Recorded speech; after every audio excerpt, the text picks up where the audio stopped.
Je suis sculpteur et j'écris des pièces de théâtre. Et le théâtre, c'est venu comme une espèce d'aventure absolument inattendue. Parce que j'ai écrit une pièce de théâtre et puis j'ai écrit une deuxième et puis ça a intéressé, ça s'est joué, ça a pris vie sur les planches et voilà. C'est une aventure que j'essaie de vivre pleinement. L'écriture théâtrale est une écriture assez particulière, je pense.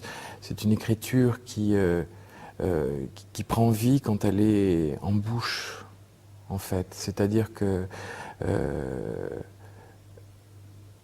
il faut qu'elle soit prononcée. C'est quelque chose qui s'écrit à haute voix. Ce qui m'intéresse dans le théâtre, c'est le conte, c'est tout ce qu'on peut. C'est le conte, c'est le monstrueux, c'est à la fois ce qui peut être drôle, la farce, et puis quelque chose qui peut terrifier en même temps.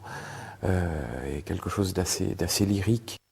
L'écriture théâtrale, c'est aussi d'une manière un petit peu froide, c'est aussi de la gestion d'informations. En fait. Donc il faut faire passer au spectateur certaines informations.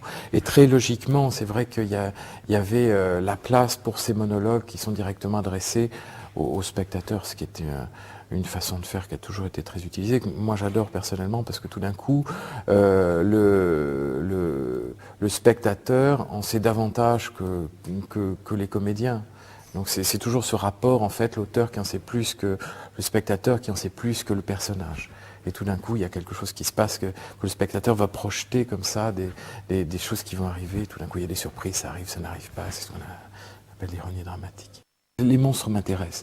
Au XIXe siècle, on les exhibait dans les foires. Maintenant, on les voit dans les films. Je veux dire, cette mode des serial killers, cette espèce de fascination un petit peu pour des êtres qui sont à la fois humains et qui échappent à cette humanité.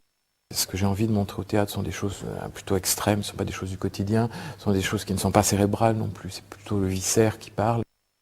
C'est vrai que je prends un petit peu partout mes admirations du théâtre antique.